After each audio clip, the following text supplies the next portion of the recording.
Hey, good day, and welcome to another episode of Prison Bosses. Uh, Today, I'm honored to have some powerhouses in the criminal justice reform arena joining us today.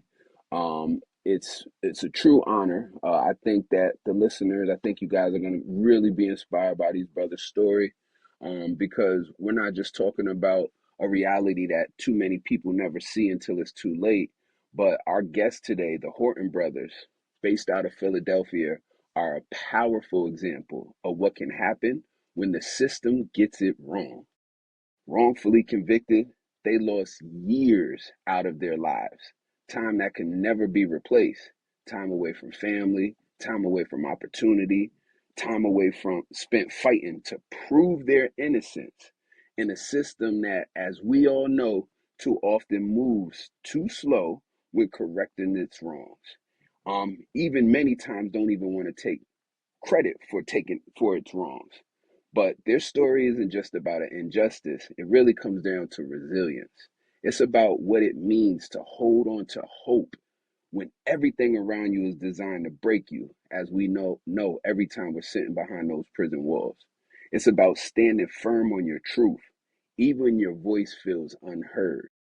And it's about the bigger question we all have to ask ourselves in life: how many more stories left like this exist that we just don't even know about? And so the Horton brothers represent not just a miscarriage of justice, but a call to action. I feel like this should be a reminder to all of us that the system is not perfect and that real lives are impacted when accountability is missing.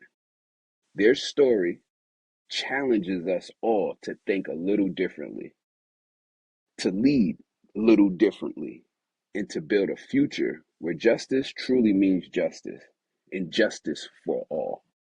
And so, with that being said, I would like to introduce to you guys my brothers, Dennis and Lee Horton. Welcome to Prison Bosses, fellas. Yeah, thank you for having us on. Thank you for having us It's on. good to be here. Just let me know The honor is all ours. yes. Vice versa, my guys. I'm blessed to have gotten to know these brothers a little bit over the last couple of months. We were working on some things, and we will continue to work on some things that we can do to uplift the youth. Yeah. But me hearing their stories, I was like, yo, it would be stingy of me not to offer the opportunity for them to share it on this platform because it is so powerful. And so I guess I'll kick it off to you guys. And I want to note this is the first time in history that we've ever had brothers on the show, two people at once, and only the second time that we actually had two guests at the same time. So I'm excited. I'm sure the listeners will be too. But tell us a little bit about you guys' upbringing before incarceration, and then kind of lead into the acts and the things that happened that landed you guys into prison. Well, I mean, I can start it off because I'm the oldest, so I'm gonna keep that throw that in there, and just to say, like you said, we did all our time together. We did 28 Yeah. years hmm wrongfully incarcerated. We come from a really, I'm gonna say we came from a good family. We just grew up in some bad circumstances, like a lot of people. We grew up in Philadelphia in some of the worst parts of Philadelphia, the projects, North Philadelphia. We traveled around, moved around Philadelphia. So, I don't really claim no one specific place because we done lived everywhere. mm My mom and father split early on, and my mom kind of like fell on hard times. So we had to move into the projects. We had owned our house and Mm-hmm. everything like that. And, Mm-hmm. everything that comes with the project, we got all of that. You had to fight Yes. your way to stay there. Yes. And then, then you learn how that's all you know how to do is fight. And, Mm, and you mm, grow up and it becomes normal to you.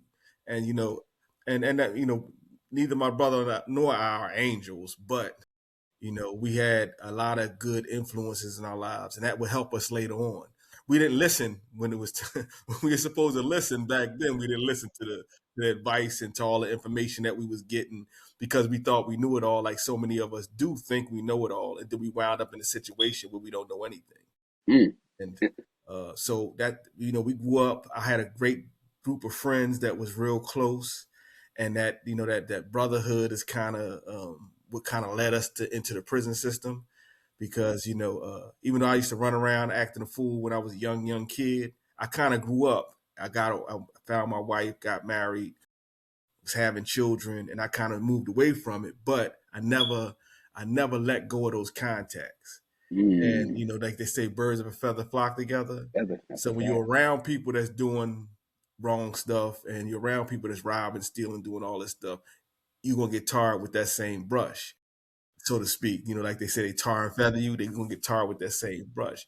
And I kind of had a friend of mine who was out there. And I don't blame him for us being in prison. I blame the Of course system not. for us being in prison. He was a That's right. product of the environment we grew up in too. He, Yep. he was doing what he knew.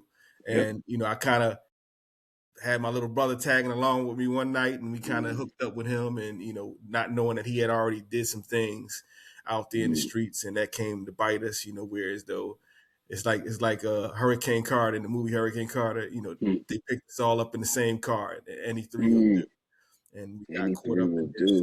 We were just pretty much in the wrong place at the wrong time, and we wound up getting and it's crazy because I don't know who they thought we was. Our bail was $5 million each, so 5 million. we couldn't get out of prison. 5 million each, and we wound up getting convicted. They say our case was death qualified, but we Mm. wound up getting convicted of second-degree murder, and in Pennsylvania, that's life without the possibility of parole. So pretty much we was dead in the water for a while. Damn. We had to fight our way up out of that, knowing that we was innocent, knowing that, but it gets to a point where nobody's coming to save you. Mm. And I'm gonna tell this really quickly, and Mm. I'm gonna tell this real quick story, and I'm gonna let my brother jump in. You know, we was in prison, and we went through Holmesburg prison, which was the county jail, which was the roughest, pretty much one of the roughest in the country at the time. And then we wound up in the state system, and and by then we was depressed, anxiety ridden, Mm-hmm. all that stuff going Mm-hmm. on, trying to figure out how did I get here. And I Mm-hmm. remember my grandmom coming to see us, and she came to see us, and we thought she could help. I mean, when Mm-hmm. you're in prison, and you fighting so hard to come home, you want somebody to step in, Right. anybody. You Right. believe your parents, all these people can do anything for you. Now we grown men, Mm-hmm. but she come to see us, and her advice to us was, after we told her everything about prison, was we told her how dark it was, how cold a place this wasn't a good place to be. And she said, if it's cold in there, then heat it up with love. Dark in there, light it up with hope. And my brother and I, in our minds, we kind of looked at each other and said, we was thinking the same thing. This lady's crazy. What are you doing this to help you? But we knew where it came from. Our family was the Mm-hmm. kind of family who always was taking people in, always feeding the community. Mm-hmm. My father was in North Philly, the worst part of the city. He was like the mayor of his little neighborhood. And, Mm. my mom and my grandma constantly had people. And so that was in us. Yeah. And, Yeah. so we always shared that kind of camaraderie with people. But that's what she was kind of telling us. That's where we need to go at. That's where our sweet spot was at. You need to get back to the things that we had taught you growing up. And those things will be useful to you when you're trying to fight these forces that's trying to keep you in here. It took us a while to get it, and that's what we fell back on. And I believe that's what helped us to connect to the things that helped us eventually come home. If that Yeah. makes sense. I mean, I don't want to be Nah, too cryptic. that makes perfect sense. I want to say a couple things to the listeners because you dropped some bars in there that I can't let go of. Look, one, nobody's coming to save you was a realization that you guys came to. Right. That's something that if the sooner that every individual understands that no one's coming to save you, you have to save yourself. In fact, no one's cheering for you until everybody's cheering for you. So that means you got to just put your head down, put the work in, and grind for whatever it is you're looking to achieve and do. Which you guys did. Two, you said something that I think is super powerful, and I'm gonna lead this. I'm gonna say the statement and then kind of piggyback it to your brother Dennis to see if he could pick this up. But you mentioned growing up in the projects, all you knew how to do was fight. And so I'm sure that that fight was the same thing that also helped you guys continue to fight while you were inside. And so, with that being said, Dennis, can you take it from there? And so, Grandma came, she dropped the jewel on y'all. Now it's time to pick up and fight. It's time to warm this place up with love. It's time to turn this place up, give some hope. What did that look like for you guys? So, and if I can answer that question, but I just need to just come back just a little bit and speak on something specifically to myself. You know what I Mm-hmm. mean? And I just want to hit this point here because I think, most of the viewers, when Lee said he was the older brother, I think they already knew that. That was clear. You know, I don't know about all that. I don't know if they knew it. I mean, they kind of already do that. But this is what I wanted to touch on briefly. I just wanted to come back to myself because when and let me just say this, Trent. Most people who know me call me Freedom. You know what I mean? And Freedom. That's right. Yeah, I'll kind freedom. of touch on that when I Proud of touch self. on the question you just asked. Going back to just a little point where a young kid in the project struggling and got a whole lot of things coming at him, and eventually they would track me to a learning disability class. So I had Mm-hmm. that on my shoulders. I knew Mm-hmm. I was always capable, like most young kids in the community that we come out of that are tracked to these Yep. classes and Yep. dealing with all these different issues. So I would struggle through, you know what I mean, not thinking that I was good enough, not thinking that I was smart Mm-hmm. enough. Mm-hmm. I already have, like this invisible ceiling, you know what I mean, already there. Yep. And then to add Yep. these layers on top of it, just kind of like, made me just topsy turvy, don't know which way to go, don't know who I am, don't know, how to get where I want to be. I got thoughts and dreams of wanting to do something different, but can I?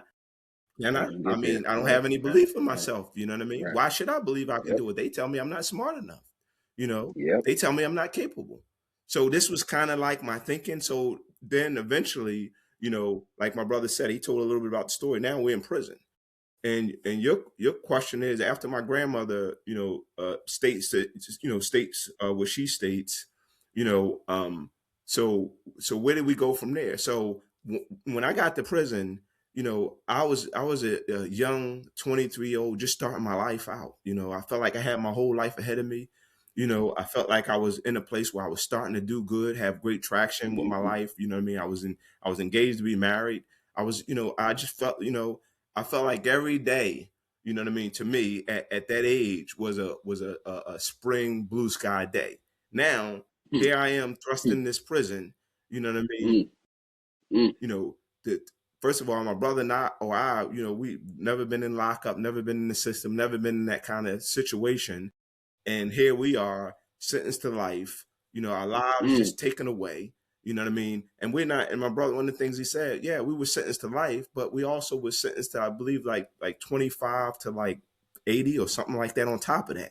So we truly was sentenced to death by incarceration. That means you're gonna die in prison. Mm-hmm. So I'm angry, I'm frustrated, and my grandmother come up, we're waiting for her to bring us something that is going to say, listen, I talked to these people and they're going to help us to help you get out of prison. We know you shouldn't be here, but she didn't say that. And one of the things my brother didn't add to that is she said, hey, listen, don't worry about getting out of prison. Let God handle that. You just worry about doing something to help yourself and help somebody while you're there. you know and we could not wrap our heads around that, so we just begin to, like, I guess, stumble through, like, these quite a few years trying to figure out Mm-hmm. Mm-hmm. where do we fit in this. But let me just say this. One of the things that we were fortunate and blessed is that there were so many older individuals who had been in prison, Yeah. from Yeah. some of the neighborhoods that we come from. You know what I mean? And I guess, I don't know, they saw something in us, from themselves. And we just had, like, these angels were just looking out for us. You know, Mm-hmm. individuals was just like popping in at the right time. I remember and I just give you an example. We were litigating our case because obviously we're in prison, we wrongfully here.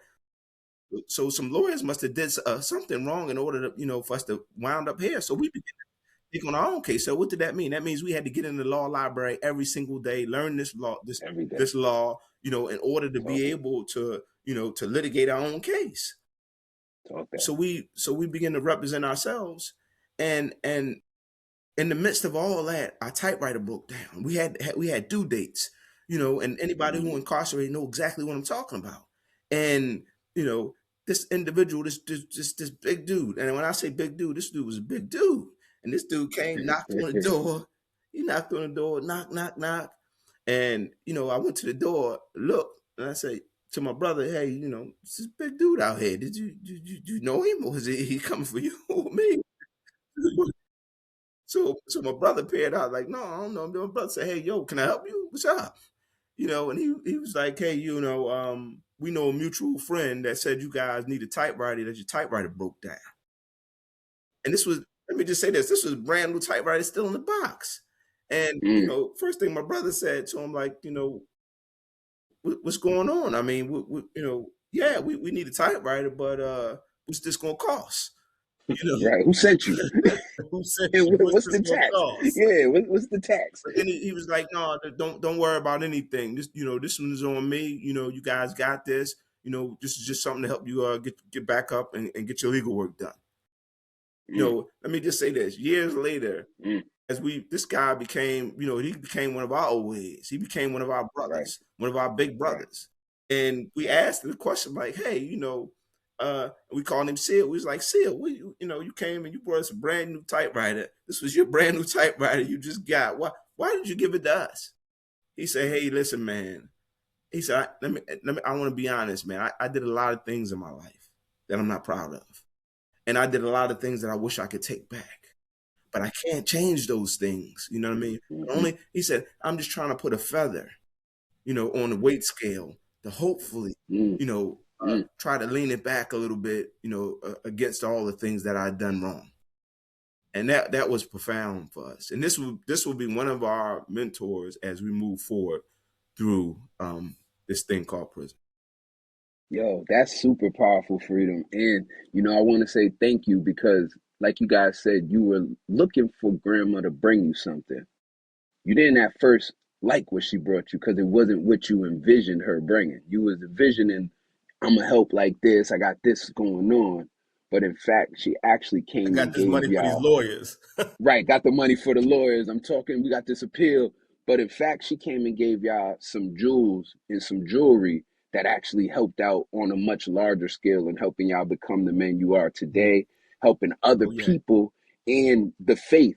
Her saying, let God handle that. that's right. Like some of this stuff is out of our hands and we got to learn to have faith. And that's something I'm always telling the brothers and sisters like, yo, I'm not going to get too biblical on you, but it only told us you need faith the size of a mustard seed. Hmm. And if anybody ever seen the size of a mustard seed, we know it's tiny.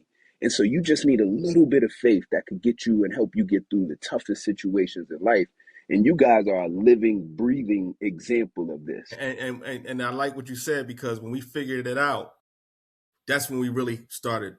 I mean, I'm looking at like 18 years ago. This is when we really started to build. Hmm. You know what I mean? We Mm, started building something within it. We said, look, we're in here. We ain't going nowhere. We got all these brothers in here. So we started trying to put those building blocks in place. First, one of the things we did was we became really good at the law. Hmm. So mm, we mm, started what we call a underground legal clinic inside the prison where we help people with their legal work for free. In mm. Pennsylvania, it wasn't allowed. You weren't supposed to help nobody with their Hmm. legal work. Hmm. So we Right. did it underground and we did it On for the free. underground. And Mm, we touched a lot of lives like that. Some people we got out immediately.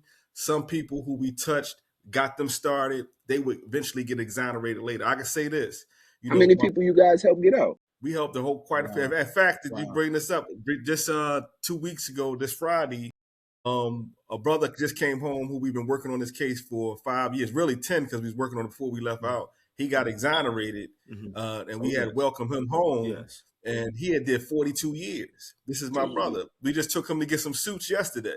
So Mm, this is the kind of work we was doing on the inside. And I can tell you this, out of Pennsylvania was a place where nobody came home. No, everybody died in prison who had a life sentence. Hmm. It's like Hmm. one every 10 years, one or two every 10 years, something like that, even overturning your case. And over the last 5 years, out of the guys that we were all connected with, we're not saying we got all these men out, but all the men that we were connected with, at least 15 of us have come home. And but we Oh were yeah. we Oh were yeah. all working together, and that was that network we had began to mm, build because we looked at it. And I can say this: my brother and I and another two individuals at one point said the system ain't gonna change. We in here, we got to change the system in here. We got to create an environment for ourselves to help us to now empower each other so that we can all start to go home.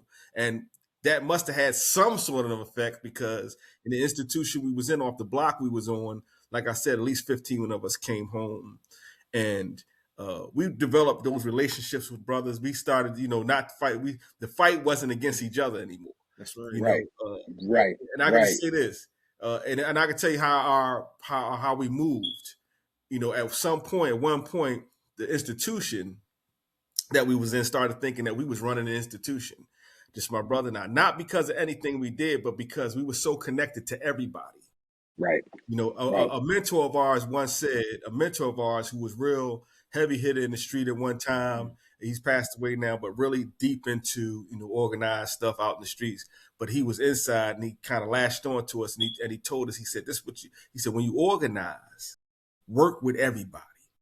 Nobody said, when I was moving in the street, he said, the reason why I was so effective is because I was talking to every single person. You don't leave no brothers behind, and so on and so forth, and all that. What price freedom, he would always give us these little jewels on the stuff like that. So when we worked with everybody, no matter what their neighborhood affiliation and gang affiliation, no matter what their ethnicity was. And I can tell you this, how it worked. When they was trying to do something to us in the institution, because their mindset was like, we're getting too much power, too many people. They couldn't stop me on the walkway without 30 dudes stopping next to me, not because of me being no kind of gang leader, but because I had helped so many people and did so much with so many different people. About to say, so many people who had looked the value you leadership. That they didn't want nothing to happen to us. So anytime we got into a situation or something, they was always there. And so they was like, no, a certain group of officers, not all officers. That's the craziness. It wasn't all officers. It's a certain group, that little racist clicked, that thought, okay, we got to get these guys out of here. And they were trying to separate and stuff. But the most unlikeliest guy came to tell us, they had went to the Aryan guys, and they said, we want you to set these guys up. And the Aryan guys came back and said, one of them came to us and said, they came to us and asked us to do this to you guys, and we're not going to do it, because we had helped one of them with their law work. Come on now. Come on now. So those relationships, how you build, but we our focus was, how can we change the environment on the inside to benefit us? And how can we change it so that, because the goal was for some of us to come home, but also to kind of like engage the young folks coming in, to help them to see what we saw. We done seen it already. You didn't see it yet. We saw it already. We know you coming here. You know what I'm saying? We know you coming here, so we got to get it prepared for you, so that when you get here, we can give you what you need, so you can go out and then you can start building outside instead of coming back to prison, because prison is the trap. When they say, I'm in the trap, y'all didn't understand. Y'all really was in the trap.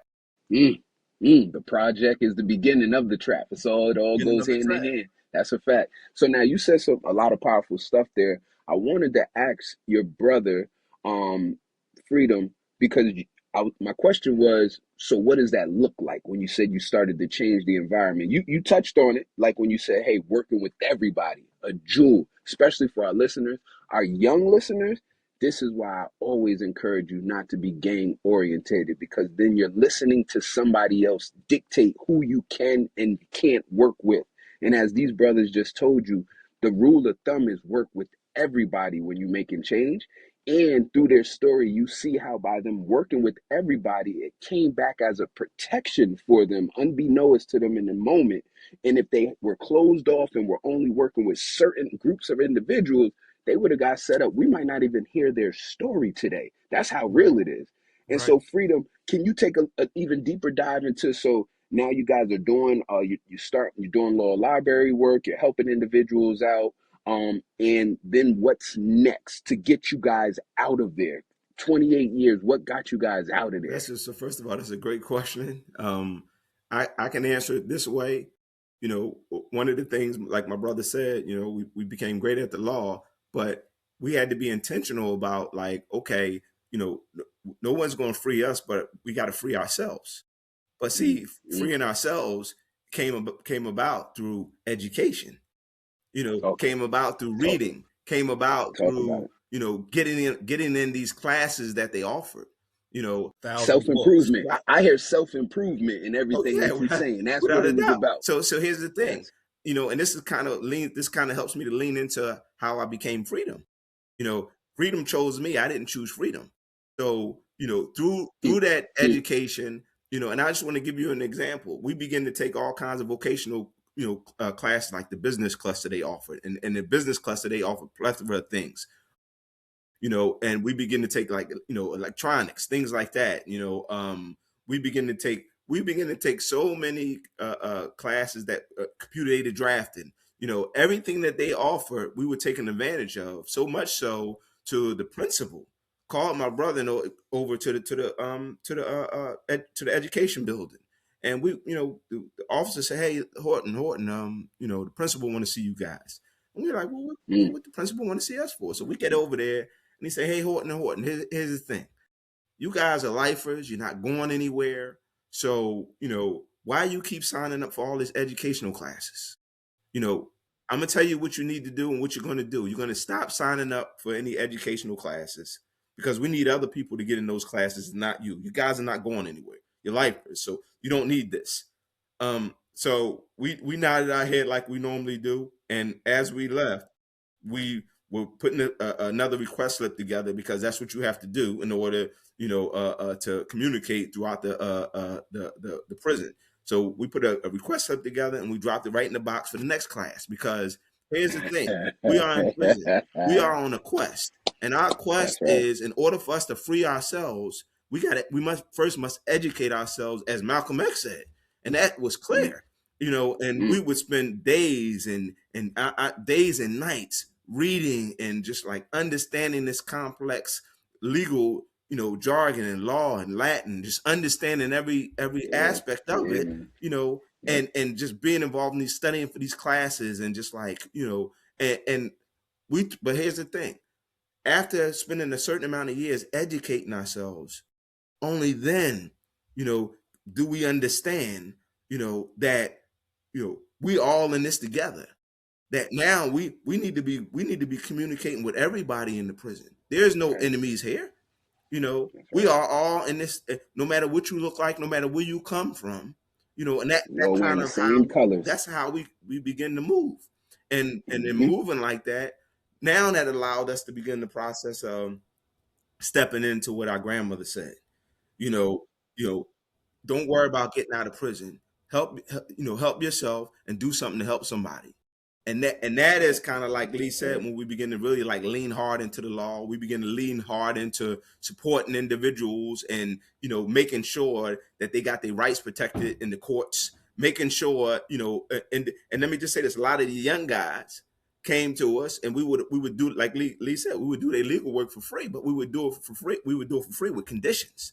And these was the conditions. I don't want to see you gambling. I don't want to see you in and out of the hole. I don't want to see you doing any antisocial behaviors around here. I want to see you accountability. I want to see you getting focused. You know what I mean? Because if Lee and I are we're gonna hunker in and put all our time reading all your transcripts, putting these motions together, putting these briefs together, then this is what we want in return.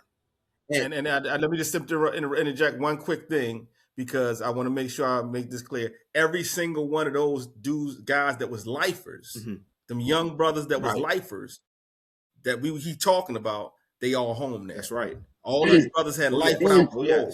They all home now. They all home now. And it was brothers like a lot of us. It wasn't just us two. Right. I'm not going to take all of the credit. We can't take all of the credit, because it was those who poured into us. Teamwork. And it was all of our circle that poured into the next generation coming in and empowered them to go home. I just wanted to throw that in there. And one thing I want to that is kind of how, after doing that work, freedom kind of, chose me, and I didn't choose freedom, because now I begin to free myself from all those things and all those beliefs in my mind that I'm not capable of this, I'm not capable of that. Then I realized that freedom, you are capable of anything. Come on now. And listen, and that kind of walked right into when President Barack Obama became president. That kind of like, you know what I mean, said to me like, hey, you can do anything in this world is possible. You don't have a ceiling. The only ceiling you have is the one that you create for yourself. And that is kind of what we were kind of talking through the community that we were in, like Lee said, creating an empowerment environment. And one of the things Lee didn't say is that, early on, one of the things we saw how individuals throughout the prison, were getting caught up with doing things. Lee and I decided we're going to take a nonviolent stance. You know what I mean? We're not Talk going to be that. around here, having conflict, with people that look like us, people that come from communities like us, people that are, come from similar In the backgrounds, and, same fight as us. and we took Yeah. that non stance. We took that nonviolent stance. And Cash used to be coming at us and like, "Hey, brother Horton, y'all can't," laughing and like, "Hey, come on, man, Mm-hmm. how you going? Suppose somebody come up to you right now and suck a bunch of, what are you gonna do?" But Mm-hmm. the point was, at the end of the day, by taking that stance of nonviolence, it began to like have an effect all throughout the prison. And 100%. before you know it, it 100%. became a whole different way of doing things. You know what I'm saying? And it really did change everything. And eventually we would get transferred. And I Mm. think I could turn that over to Lee if we got any time, and he'll probably talk Well, about that at some point. before we do that, only thing I want to chime in and say for our listeners, people couple of game. One, forever learner. Mm-hmm. These brothers sat here and told you that they read. Look at Freedom's shirt. Read. Like they Without a read. They doubt. put in Yes. no time to be a forever learner. They never stopped learning. In fact, they doubled down in the Mm-hmm. learning. However, they had to. You're talking to a brother who at one point was labeled by the school as having learning disabilities, who went on to learn some of the hardest language in law and then was able to then pass that on and help others. And so you can't tell me, like he said, that nothing is impossible out here. Whatever we want, like we said, you just got to want it. You got to have some faith and got to be willing to work for it and learn, educate yourself on how to get there. And all things are possible. Another thing that they said was powerful was, and anybody, some of you guys, like when you get out, you got to travel. But when you travel, you get on the airplane. The stewardess is going to tell you before we take over, they're going to do a demonstration. And in that demonstration, they're going to say a mask is going to drop.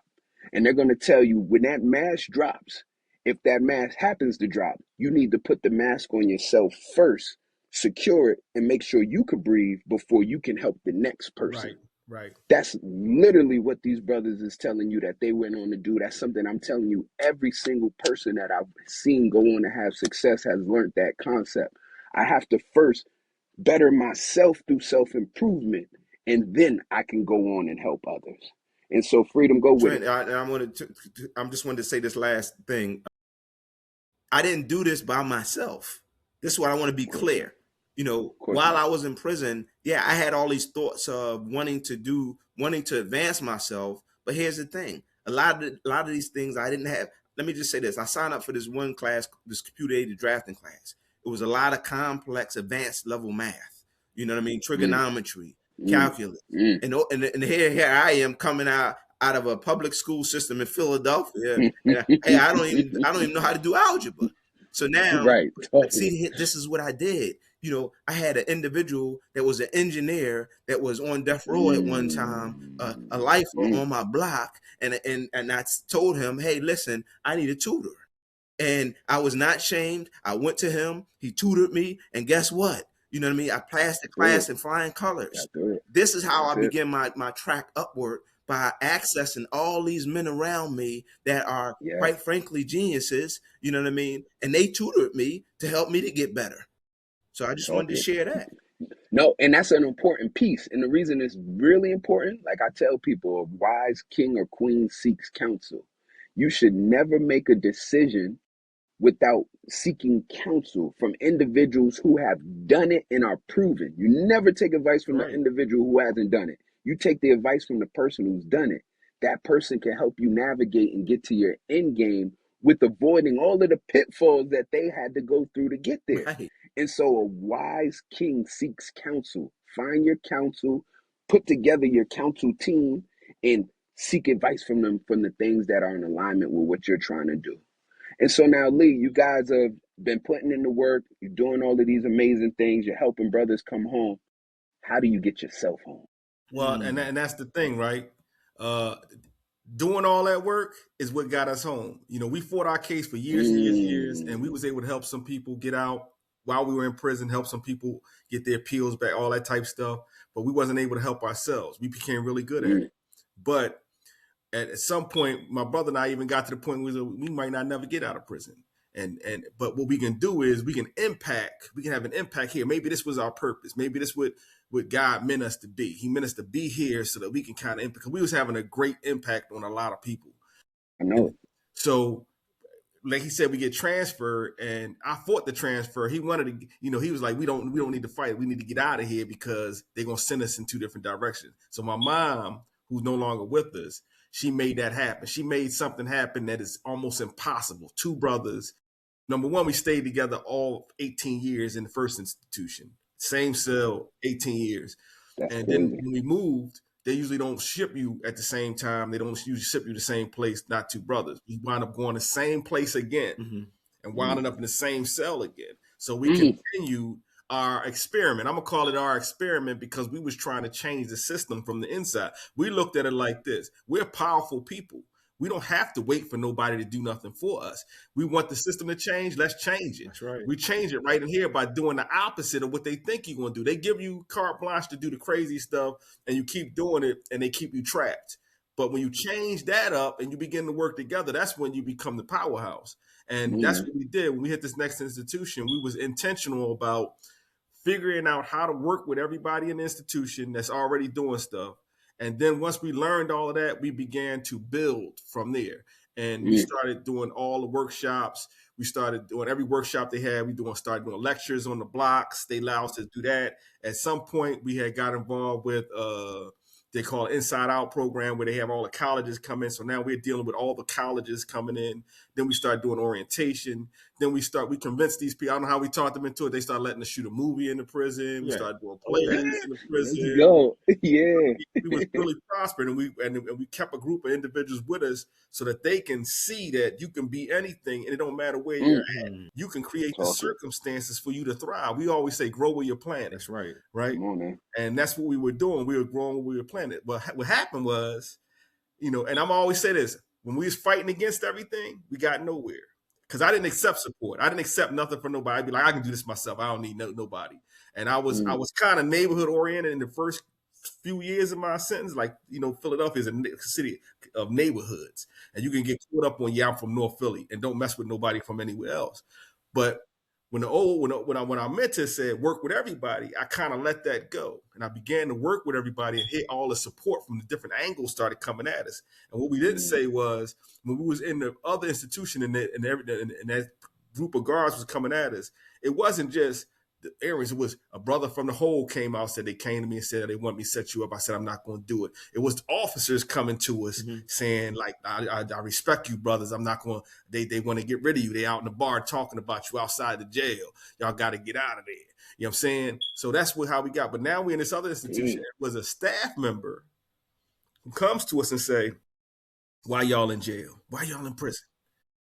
And we we in prison for. We think this guy coming, he trying to be sarcastic. It's somebody we kind of mess with a little bit. We think he trying to make a joke or something, but it's not funny. And he was like, no, I mean, I'm really serious. I know what I got in my records, but I'm saying y'all don't fit this. So the work y'all doing right here, looking at how y'all, he used to call us in there when people used to go home, he used to call us in there, get us on the phone with the guys when guys was like relapse or get ready to come back to prison or doing something. And we would talk them down off So he was asking us, why y'all in prison? I don't get it. I'm just like, all the good stuff y'all doing. Now, we've been here for a minute now. And he made a suggestion to us that we go for clemency, that we file for clemency. Now, in Pennsylvania, for actual innocence, I said, we can't do that because we're actually innocent. And he said, well, you should do it. I think the board is changing. You probably could get it. So we said, okay, we're going to do it. But then he got a transfer because he got a promotion, went to the main office of the DOC, and he was working with juvenile lifers, getting them out of prison. And then he came back a year later, and he came and found us and said, did y'all file that? And we said no. And he was so disappointed, so upset that we didn't file this, that I felt bad for this guy, and here I am, the one in prison. Right. But Right. So he said, what I'm going to do? I'm going to introduce you to somebody who's an expert at this, and I'm going to let them help you and to see whether or not this is a viable path for you to actually get your freedom back. And he was like, you got to go to the governor because ain't nothing else working. And this person, we talked to her, Kathleen Brown from the University of Pennsylvania. She sat with us, came to see us, and we started building up our application for commutation. We filed it. The first time we went up, we got denied. And right after that, my mom passed away. But before she passed away, she told us we was gonna go home. And so we went back to doing what we was doing in the institution. And so my baby sister got a phone call from the lieutenant governor saying that he couldn't sleep because he saw our paperwork and he knew that we were innocent men and that he was going to do everything he can to get us out. Now, and after that, our case become like a big thing in Pennsylvania. The DOC staff jumps on board. The men in the institution jumps on board. The men around the state are supporting us with their families, colleges, and and we go back before the board of pardons, and that has to be a unanimous. It can't be a majority. And all they do is recommend you to the governor, who then looks over your case and decides whether or not you get it. But we wind up coming home and getting it, being granted with this help of the lieutenant governor, February 12th, 2021. We walked out of the doors after 28 years. But when we came home, we said we're gonna hit the ground running, and we had a bold approach. We said we're going to go after everything because we believed that if you want to change the system, you got to change the system. So we said we're going to get involved with politics. So we wound up working on a Senate campaign. We said we're going to work to get judges on the bench that we want to get on the bench that's going to represent us. Right. So we actually worked on a campaign for a judge and got her elected. And then we worked on a campaign for the candidate for attorney general. You know what I'm saying? So we were pitching these things to them based on our organizing on the inside, and we was getting it. We didn't believe that we was not going to get it. So basically, if I can lead off what Lee just left off. Basically, we're pitching all these ideas to these individuals because we want to make a difference. We want to do what we've been saying that we were going to do for all those years that we were incarcerated. We felt like, we didn't have a say.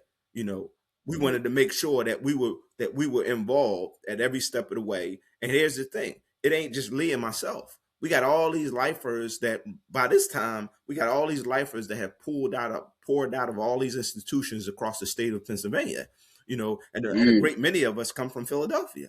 So we all out there are doing this work. We're networking together, I mean, and like Lee said, we're communicating with the district attorney's office. Just think about this. This is the same district attorney's office that put us in prison, life sentences, didn't care about who we were. Only thing we were was just a number.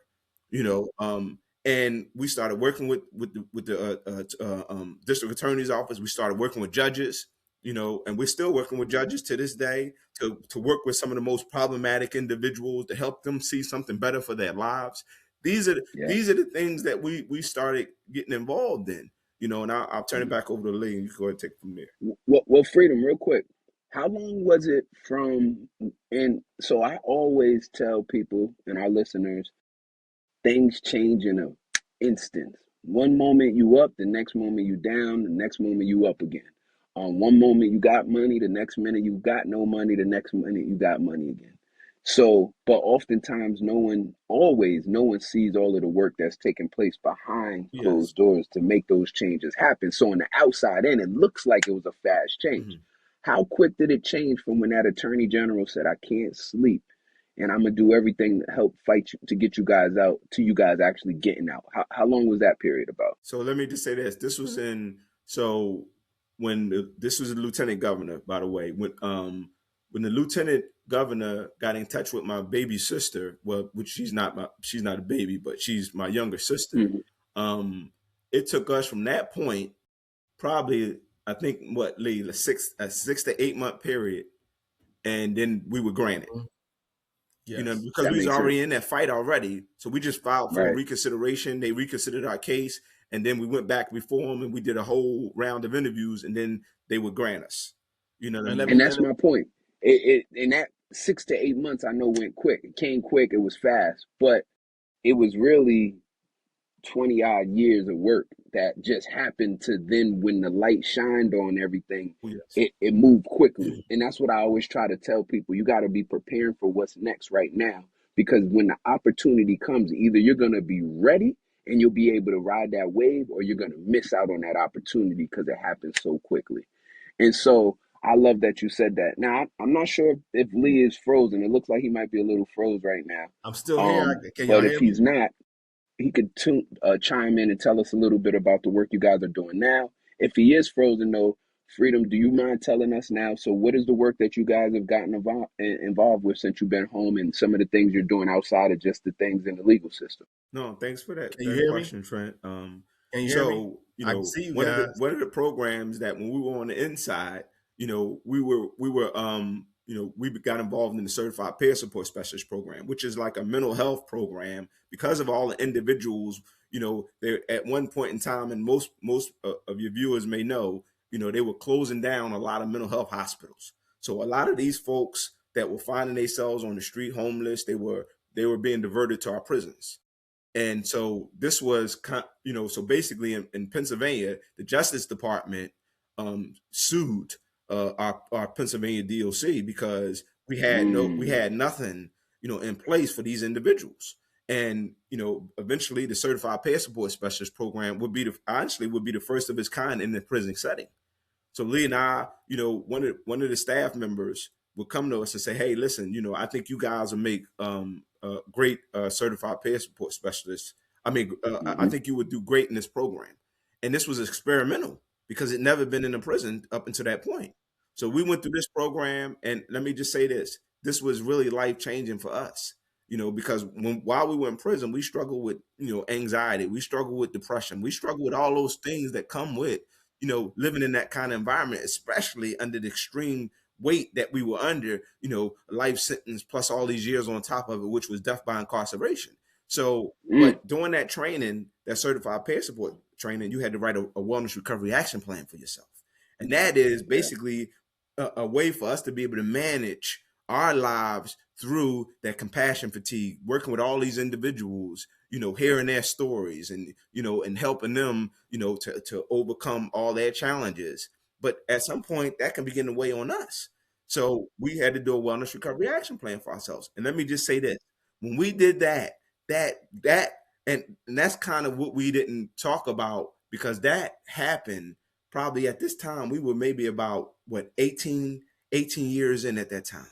18, 19 years in when we wrote that wellness recovery action plan. And let me just say, we were doing all the right things already, but when we wrote that wellness recovery action plan, it's like our lives just took a straight up trajectory, and everything is sort of like, I don't know if anybody, you or your viewers ever seen the movie Bradley Cooper, Limitless, where everything was so clear. When he would take those pills, he would see everything so clearly. This is kind of how we were operating on. And this is why Lee said that why would we believe we can shoot a movie in prison?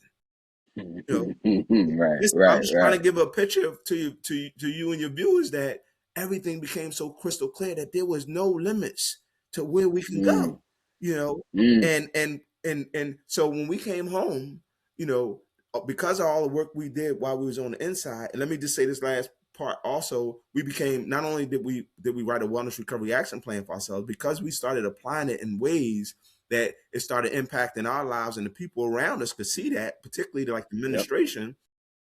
They welcomed in the facilitator training and in a prison setting. And Lee and I became two of the first. We recruited to become two of the first, two out of, I think, many of us, but we became two individuals that was recruited to do this training. And we begin to facilitate seminars on the inside. We would facilitate. There was nothing for us to facilitate anywhere from a facilitated a seminar once to twice a week, easily. And we begin to see how it impacted the men on the inside. It began to now, for the first time, give them a life management tool, a way to help them to navigate through this thing called prison life, where they would have positive outcomes. And I'm talking about individuals that was frequent flyers to the hole, individuals that was in constant conflict, not only with their cellie, but any and everybody throughout the institution, constant conflict with the staff. Now all of a sudden they're managing their lives better. They're no longer going to the hole. And we had gotten to a point where the hole was pretty much emptied out, because of all Mm-hmm. the things that we were doing and all of the programming that was being offered. And this is what Lee comes in that what Lee said, talked about that, the environment became all of a sudden empowerment environment, you know, Right. and Right. we were popping on all cylinders. Not only Lee talked about us shooting a movie, but not only did we shoot the movie, but we were doing plays. We were doing plays on a regular basis. You know what I mean? And when I say plays, I'm not talking about a skit. I'm talking plays.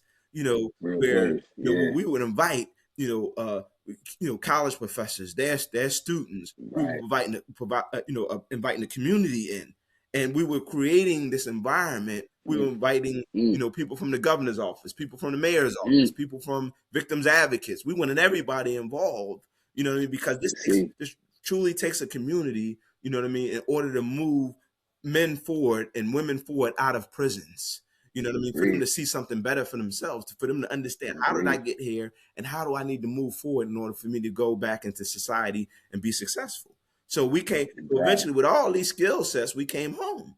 And like Lee said, we worked on the Senate campaign. We worked on all these different things, but now I'm coming to what we do now. Now, we not only do we do this program called the Wellness Recovery Action Plan, we are not only facilitators. When we came home, we got a scholarship and we became advanced level Mm. facilitators. That means that we can train individuals, to be facilitators, and we can train individuals to be ALFs. And prime Mm. example, we were just up. Come on. It's funny you should ask that question because we were just about a week and a half, almost 2 weeks ago. We was just in New York, you know, Mm. down in Long Island, training a cohort of ALFs. You know what I mean? Up at health and mental hygiene. You know what I mean? So this is kind of what we've been doing. That's partial, but we also Yes. advocate on behalf of those that we left behind. And like Lee said, we just had a brother come home, after serving 42 years. Free man, exonerated, wrongfully in Come prison on. all these years. But this is what we Come on. do. We still work with the criminal justice system in the sense of the courts, because Mm-hmm. we want to continue to add programming to the component in order to help, a lot of these individuals that first of all, don't need Right. to go to prison, That's right. help with the diversionary program. We can make sure they don't go to prison. And then, also help in the process of individuals reentering out into our society because we kind of understand what they need and the support they 100%. need. And a Yes. lot of Yes. times, folks try to, give them, if they try to give them a lot of things, but if you don't change the mind, then none of that matters. Talk about You it. can give them a Talk million about it. dollars when they come out of here, and the only thing they're gonna do is take that $1 million. Like, Spend it. I'll give Blow you it. an example. We had an individual that eventually came home, but the problem is he didn't change his thinking while he was there, and he was Correct. wrongfully in prison. But when he came home, Mm. he got awarded a big settlement. And guess what he did with the money? He took it and bought a Blew it. pack. I know. Why did he buy a pack? Because if you don't change the mindset, Change. then nothing else changes. You know what I mean? And Right. that's kind of the work that As we've been doing. as a man thinketh, as the book says, Right. that's what you become. Right. That's a fact. Now, so you actually that led me to another question, and thank you for sharing the work you guys are doing now through rap, through the advocacy work. Welcome back, Lee. I know you was Yeah, I was trying to on get my Frozen for a minute, yeah, I was trying to get but everything together. one question I had, and this was just me, this is just a general question. So when someone is exonerated or wrongfully convicted, do they automatically get a payday out of the system for how long they've been incarcerated, or is that something that they have to fight for Well, also? if y'all can hear me, I can take Lee, that your one. voice, you got to turn you muted. Can you hear me? If not, I'll answer the question. Can you hear me? So Lee's having little issues right now, but let me just Hmm. so your question is, does every individual who come out wrongfully in prison get a payday, or do they get paid for the amount of time that they spend in prison? No. Hmm. So Word. here's the thing. You got it. You have to be able to demonstrate that your rights was violated in a way. I mean, your constitutional rights was violated in a way, and not it was intentional. You got to show that they actively, Mm. what I mean. And I'll give you an example of what I mean. Like the individual, what I mean, which is a good friend. He's like a brother to us. He's just come home after 42 years wrongfully incarcerated. But here's the thing: he had dirty detectives in his case. Not only did Mm. he have dirty detectives, he had 17 Brady violations. So just think, they held back all this evidence. that demonstrate they knew he was innocent, and they Mm, didn't care, and they had all these taped interviews and things of the actual perpetrators in the crime. And this was an inside job setup where he didn't know anything about it. He had 5 alibi witnesses testify at trial. And just imagine if he had these 17 Brady violations of stuff that information that they knew that he was innocent. The detectives knew he was innocent. The DA's office knew he was innocent, but they secretly colluded to undermine and keep him in prison for 42 years. Now, mm, now mm. you have to be able to show that, you know what I mean, because anything can happen. Let's say, for instance, somebody wrongfully identifies you. That don't If you can't show malicious intent, Right, then right. I see. it just was something Yeah. that happened. Don't get me wrong. Some states may have something in place where you can be afforded a certain amount of money for every day you was in prison. Some may, Hmm. but most don't. And and I'm sure they and, don't. and to file a lawsuit and win on a lawsuit claim, you have to be able to show malicious intent. Out Hmm. of all the participants that had a hand in putting you in prison. So it's just not Gotcha. as So simple. It's just not as simple as 1, 2, 3. gotcha. That makes sense. Nothing usually is when it comes Right. to us fighting in this arena. So it makes sense. Just something I always thought about. Now, one thing, because we're kind of wrapping around, we got about 4 minutes before we've been talking for an Can hour. you guys Everybody hear knows me? we try to keep these about an hour. And so I want to thank you guys both for being here. I want to thank you guys for sharing the work you're doing. I'm sure that this message will resonate with our listeners in a way that helps them understand like no one's coming to save you. You get in the work that you put in, be a forever learner, keep educating yourself. You have the power to change the the energy in the people that are around you, regardless of where you're at. And we could be an impactful inside or outside. It really comes down to the mindset, like you said, Right. Freedom. Right. And so, one question we ask every single one of our guests is, as we close out, what's one piece of advice that they would give to the younger version of themselves before they were incarcerated if they had the opportunity to have a one-on-one conversation with that person? That's a great question and the reason why I say it's a great question is because often in one of the programs we used to do, particularly when we used to do the Wellness Recovery Action Plan on the inside, we used to have this one activity where we used to ask individuals to write a letter to their younger selves. Mm, So great mm, minds do think alike. that's a fact. That's a so fact. let me just say this: if I could write a letter to my younger self, you know, I would say, you know, at that time, I probably would have been Dennis, but now I'm Freedom.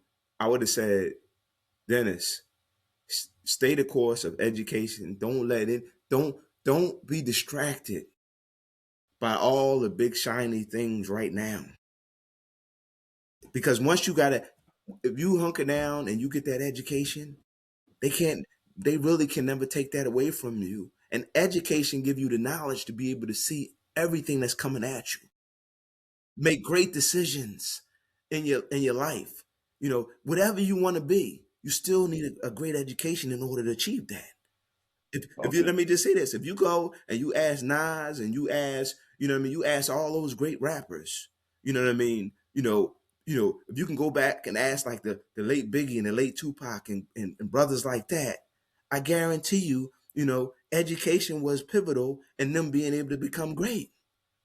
100%. So 100%. education is key no matter what you do in life. Whether you're a rapper, whether you're a ball player, ask LeBron James. Great Hmm. education. Ask Kobe. Ask Michael Jordan. Hmm. Any of these individuals will tell you. You know what I mean? Ask Magic. Look at all these individuals that achieve success after basketball.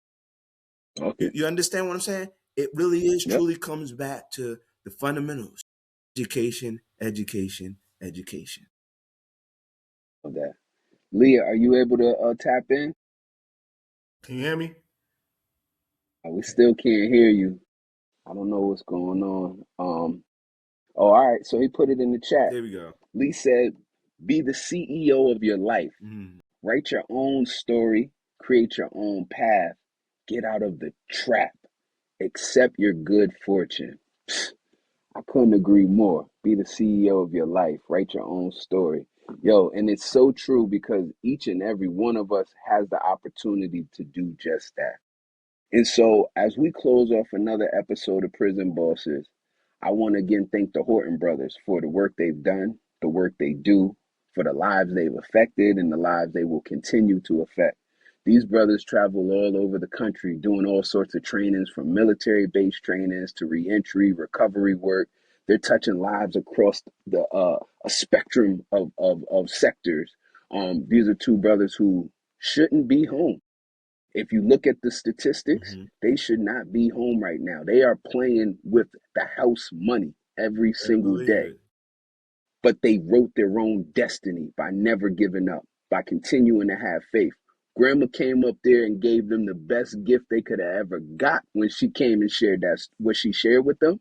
And sometimes for us, we got to understand that it might not be the message we need in the moment, but if we can identify what the actual message is and extract that lesson, sometimes that could be the whole game changer, just like it was for them. And so you could be anywhere, you could be doing anything right now. You don't have to be tapped in and listening to Prison Bosses, but I'm thankful you're here with us. The last question I got, always like to ask everyone, the listeners do reach out. They will send letters. Where can they find you guys? What are your socials? Do you have a email address or a mailing address if they had any questions? How can they get in touch with the Horton brothers? Hey, listen. First of all, thank you for having us. We appreciate you, man. First of all, we appreciate the work you're doing. You know what I mean? And we're definitely, you are, someone that we look to, that have come home and have done great things. You know what I mean? As a model, you know, you are a Appreciate that. prime example that, hey, listen, any and everything is possible if you put the effort and the commitment in. You know what I mean? Yes. So Yes. we continue to follow in all those footsteps of all those individuals who came before us. You know, Right. so Each one teach one. let me just say this too, and I hope we can do a little plug here because Lee and I, Of course. we plan on, we not plan on, we is in motion and it should be dropping really soon. We plan on, dropping our podcast. And it's called, and the thing is, we'll touch on mental health, we'll touch on recovery, we'll touch on, a little bit of, about, of course, our own life experience. And it's called the Horton Effect. The Horton effect. Let's You know what I go. mean? And Yeah. and so my email is, I can be reached Go. at, Dennis, first name Dennis, Dennis at Horton Effect, last name Horton, Horton effect, EFFECT.com. And Lee can also be reached at Lee, Lee, at HortonEffect.com as well. There you guys got it right there. The Horton effect from the Horton brothers, two amazing men doing some amazing things. Um, I suggest you go back and re-listen to this interview. You're gonna pick up on some jewels that you missed the first time. I can almost guarantee you. And don't be afraid to reach out to them, reach out to us. What we said, wise king seeks counsel. So if we could be people of value who could help you, not to speak for them, but I know these brothers' hearts and their mentalities and how they continue to give, pay it forward, just like myself. Don't hesitate to reach out to us. Nothing but love. Stay safe. Until the next time we meet, remember, all things are possible because you have greatness within you. Peace. Thank Thank you. you for having us. Nah, I appreciate you guys.